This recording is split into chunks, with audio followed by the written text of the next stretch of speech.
Hello, friends, and welcome into the Cowboys Report presented by BetDSI, the internet's #1 sportsbook. I am your host, Tom Downey.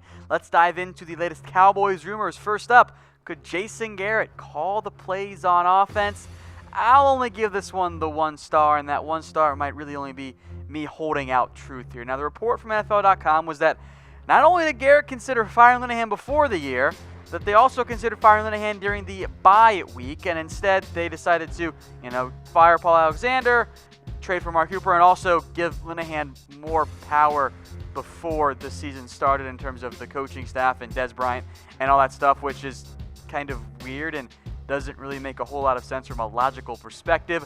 But as for right now, look, the win over the Eagles, I think, hurts the chances of Linehan getting demoted and or fired and having Garrett call the plays. But I'm sure many of you are just like me, and you still want Linehan fired. Don't let the one good week fool you. Who here really expects Linehan to get the offense going week in and week out the rest of the season? Yeah, I didn't think so either. It's a FS fire Scott for me as well. All right, more coaching talk here. Are the Cowboys among the worst coached teams? That's what at least one NFL agent told The Athletic, and yeah, I kind of agree. 3 stars on this one. Now, the report did say that Garrett is well respected in the locker room, which I think is believable. But that players don't exactly think the team is very well coached, which I also agree with, because look at the offense, right? Now, the defense, I think, is fine. I think the defense is pretty well coached, but the offense overall, the O-line was clearly not well coached this year. The offense has not been well coached since 2016 at best. I give it 3 stars. I'll disagree on the defense part, so that's why it's only 3, but I think there's a reason that some players reportedly don't think the team is very well coached. All right, folks, thank you to all of you who have already subscribed to our Cowboys Report YouTube channel, youtube.com/Dallas Cowboys Report. There it is right there at the bottom of your screen. We're trying to get to 5K. We are almost there. Go subscribe now. All of our great Cowboys coverage all in one spot, plus some exclusive stuff like our film studies are up there. youtube.com/Dallas Cowboys Report. And we'll stick with our coaching theme here to start the show. Is Jason Garrett's job not saved yet? Well, of course it isn't, right? 4 stars right here. Now, yes, the win over the Eagles keeps Garrett and company safe for now. But remember what Jerry Jones was talking about after the game. He's already established that, you know what? This is what I think this Cowboys team can be every week. This Cowboys team can be a playoff team. So the expectations are once again raised. Jerry Jones thinks this roster, Stephen Jones, they think the team itself is good enough to be a playoff team. So what happens if they struggle down the stretch? What happens if they win 7 games, 8 games, or fall apart completely and win 6 games? Yeah, then I think you see Jason Garrett get fired. I still think it is a playoffs or bust year for Mr. Garrett. Let me know what you guys think. It's a no-brainer for me. We've seen it for 8 years. It's not good enough. It is a fire Jason Garrett from me. All right, next up, if the Cowboys do fire Jason Garrett, could they go hire Lincoln Riley? This is like the 3rd time we've had a different version of this rumor pop up. And look, once again, I'll stick with it. I think it is a simple 2-star rumor. I'm on board with Lincoln Riley, but we'll see if the Cowboys actually do. Now, the report is that both Jerry and Stephen Jones have an affinity for Lincoln Riley. And oh, by the way, I'll make one quick note here. Remember that John Stephen Jones, Stephen's kid, visited Oklahoma, and Stephen and Lincoln apparently managed to hit it off a little bit there. So if the Cowboys do fire Garrett, I think Lincoln Riley is a logical target. Now, Jones did say that report was pure speculation, totally speculation, pulled out of thin air. At the same time, the report said that Jerry has an affinity for Lincoln Riley, and then Jerry states, I think Coach Riley is outstanding. And that doesn't surprise me because he's successful, right? So that's a denial, but it's also kind of like not fully this is never going to happen now, but it is still a denial. Either way, if Jerry Jones does fire Jason Garrett, I do think Lincoln Riley is a logical target. Go way back to September. These were the top 5 guys we mentioned. Sean Payton, John Harbaugh, John DeFilippo, Lincoln Riley, and Kris Richard. I still think those 5 guys make sense, especially with the buzz that John Harbaugh might not be the Ravens head coach for much longer.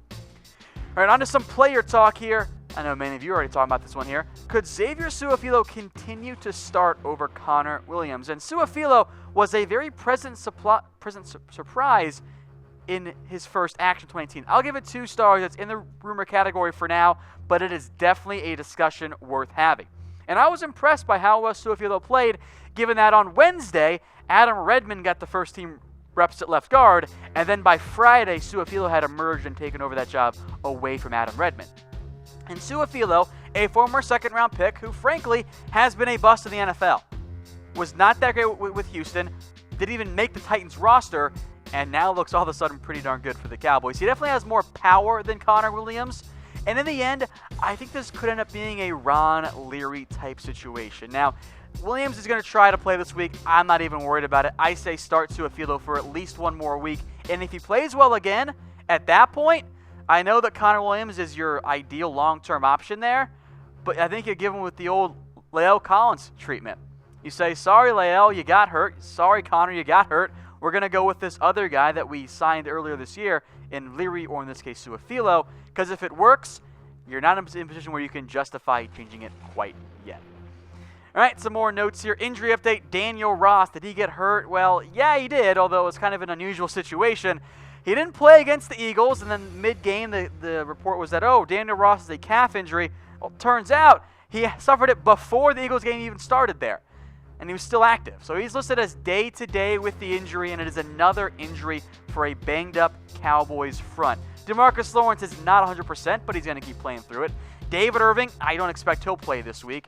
Taco Charlton, I would hope get back, but you're really thin up front. Malik Collins went down and then returned as well against the Eagles. Gregory played after coming off his own knee scope. A lot of injuries up front there for the Cowboys, but they keep finding a way to just field enough guys. All right, folks, if you like what I'm wearing, go get your own Mizzen and Main shirt. Comfortable.af is the website, and trust me, folks, you will not find a more comfortable dress shirt than a Mizzen and Main shirt. So go check them out, comfortable.af. All right, next up, was the Kris Richard skirmish a bad thing? And some of you guys didn't like my comment there on YouTube, but I still feel that way. I'm going to give it 3 stars because even Stephen Jones says that he didn't like that. Now, if you didn't see it, Kris Richard pregame got into a little shoving match with cornerback Jalen Mills. And although I love the passion, I love the energy, and that really sums up Kris Richard to a T, you don't want your coach pushing other players from other teams. That's just a really bad look. So feel free to chime in. I'll only put it at 3 because I do love the passion that he has, just in general, and the energy that he has.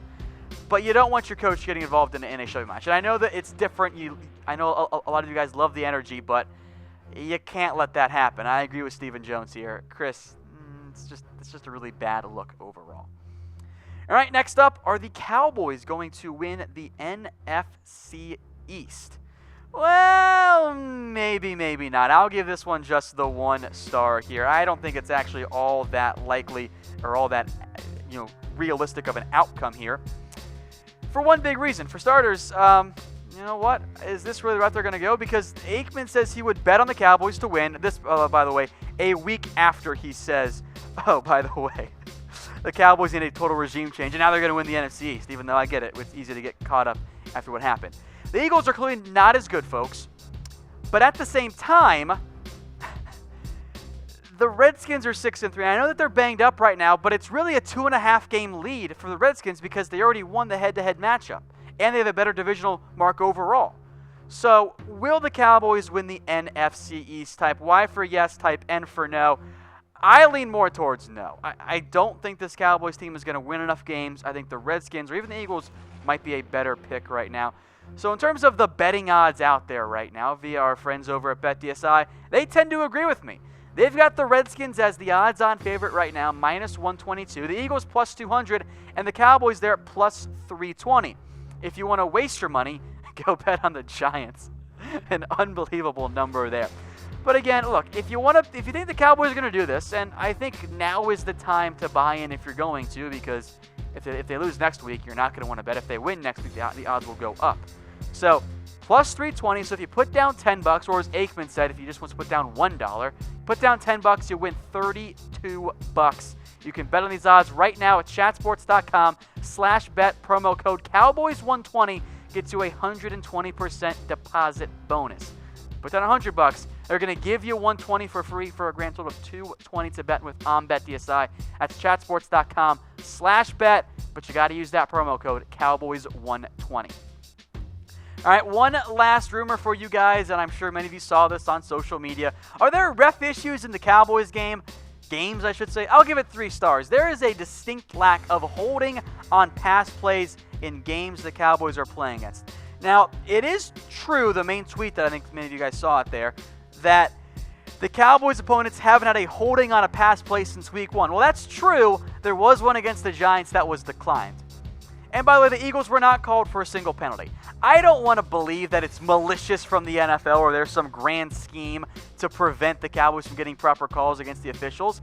But at worst, this is a really bad look for the NFL. This is back-to-back years where the Cowboys have had an unusually unlikely percentage of calls go against them relative to what other teams are getting. It's questionable at best, and in all likelihood, there's probably something the NFL needs to say, hey, this should not happen across the board. If it happens one week, okay.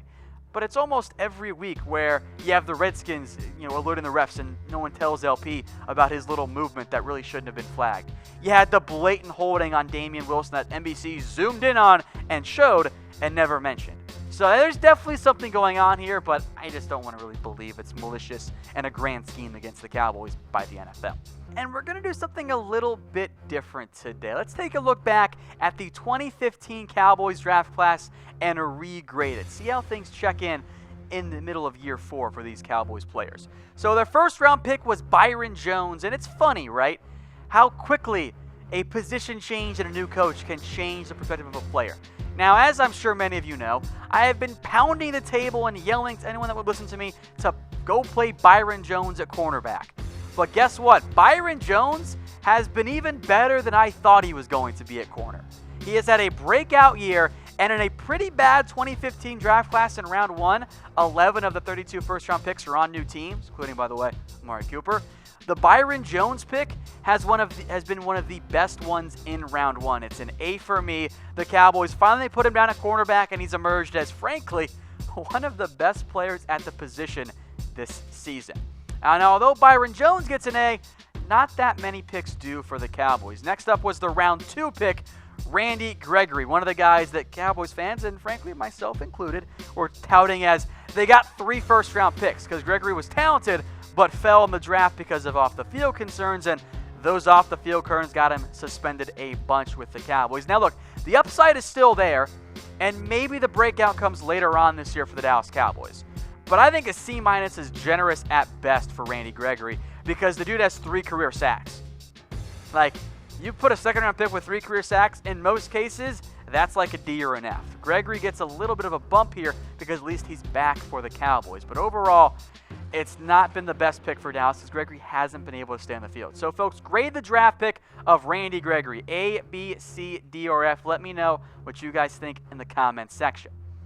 Now, folks, today's show is brought to you by BetDSI, the internet's #1 sportsbook. So go over to chatsports.com/bet and turn your football knowledge into some cash. Use promo code Cowboys120 for a 120% deposit bonus. Put down $100. They're going to give you $120 for free to bet with for a grand total of $220, giving you some house money to play with on BetDSI. That's chatsports.com/bet and promo code Cowboys120. All right, the Cowboys' 3rd-round pick has not turned out very well. That is Chaz Green. Oh, by the way, even worse, the Cowboys, about a dozen pick later, they missed out on one Darrell Williams, the Panthers' right tackle, who was one of the top guys at his position before his injuries this year. Now, I know that everyone hates Chaz Green, and for good reason, but I do just want to make note, before 2017, Green was a serviceable swing tackle, so they got something out of him. I'll give him a D-, and he is still in the NFL. He signed with the Saints in late October. If you want to give him an F, I'm not going to argue that much, but he at least provided a little bit of play earlier on in his career that I thought prevented him from being a full-on F. Plus, I'm getting on a curve here. This is a 3rd-round pick, not exactly a 1st or 2nd-round guy. I'm sure many of your answer is Chaz Green, but what was your least favorite Cowboys pick in recent memory? We'll cap it at like 10 years max so that you can't all put Bobby Carpenter down there. I'll go with Gavin Escobar myself because I hated it at the time, and the Cowboys don't know how to use tight ends, and he has done really nothing in his NFL career, even beyond Dallas. All right, so round 4 now. How about Damian Wilson? And look, I know that Damian Wilson isn't a Sean Lee or a Leighton Vander Esch or Jalen Smith, but he was a round 4 pick. And if you get steady role play production and even some starting snaps from Damien Wilson as a strong side linebacker, that's exactly what you want on day 3, right? So I'll give it a B+. Again, we're grading on a curve here. The later on you go, the lower the expectations are. And the Cowboys still have Damien Wilson on the roster, and he's still playing at a decent level and being a nice role player for the Cowboys. That's what you want in round 4. You're not going to get an elite player in almost all cases in round 4. So to get that is pretty darn good. All right, so round 5, and this is where things kind of start to fall apart for this Cowboys draft class, as draft classes typically do. Ryan Russell. And look, Russell made a bit of an impact with the Bucs, had some minor success, but he never really did anything for the Dallas Cowboys. You can argue for an F, but I'll give it a D. He's had some success elsewhere. And look, it's round 5, pick 163. In reality, you're looking for a depth guy. The Cowboys didn't get that. He's had some success elsewhere in the NFL. He's now out of the NFL after the Bills cut him this year. I give him a D. If you want to argue for an F, that's fine, but I'm grading here. I'm on a bit of a curve because it's round 5. You're not going to get those impact guys in round 5. Folks, if you guys like what I'm wearing, go get your own mizzen and main shirt. Comfortable.af is the website. You will not find a more comfortable shirt, dress or otherwise, than a mizzen and main shirt. Go check them out again. Comfortable.af is the website. All right, on now to round 7, and this is where the Cowboys had some nice success and also a notable miss here. Mark Nzocha in round 7. And look, again, I'll hammer this point home. Round 7. No, Mark has not even been that good of an NFL player. But if you can promise me every single year that I can get a practice squad guy or an average to above average special teamer in round 7, I'll take that. It's round 7. It's a lottery pick. All right, you're not going to hit it big in almost all cases. So getting anything out of a 7th rounder is a win. That's why I give it a B. By the way, he's currently on the 49ers. And Mark's had a little bit better role and a little bit more success overall. So I give that one a B. Now, this one wasn't quite as good. Lawrence Gibson, the rookie, the offensive tackle out of Virginia Tech, didn't make the Cowboys roster, didn't want to go sign to their practice squad, signed elsewhere, has bounced around 8 different teams, currently unsigned. So why does he get a D? I don't believe in failing anyone for a 7th round pick. It's a lottery pick at best. If you get anything out of him, it's a good pick there. So to miss on a 7th rounder, especially number 243 overall, super late, you basically miss on an undrafted free agent. That's all that is at this point in the draft. So that's why it gets a D and not an F, because your expectations are so low to begin with. How can you fail at that point? And then their final actual draft pick, and this one, by the way, in terms of pure value, might be the best one of the entire draft class. That's Jeff Swain. If you get a starter out of a 7th round pick, you nailed it. This was a flyer by the Cowboys, and Jeff Swain has gone from, okay, maybe he didn't even make the roster to, okay, he's at least our number 2 tight end. Oh, by the way, he's actually a decent enough starter. He's no Jason Witten, who is, but he's been good enough for the Cowboys when healthy.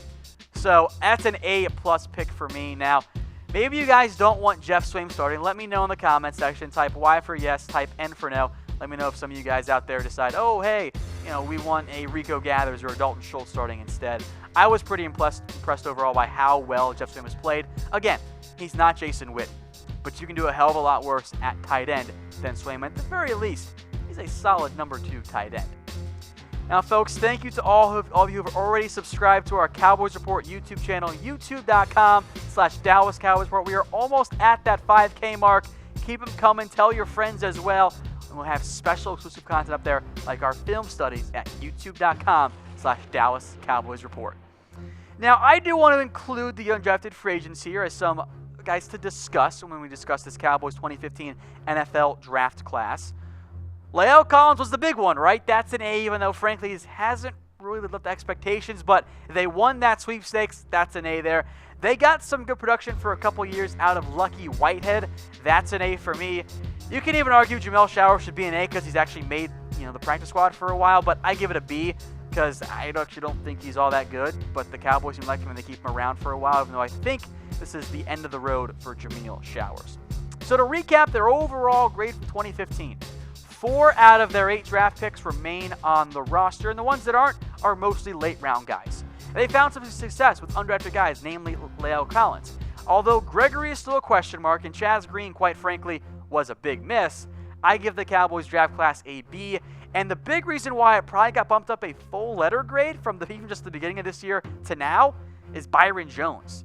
You nail your first-round pick now that he's a cornerback like that. That's a big deal for me, so I give it a B. Let me know what you guys think in the comment section.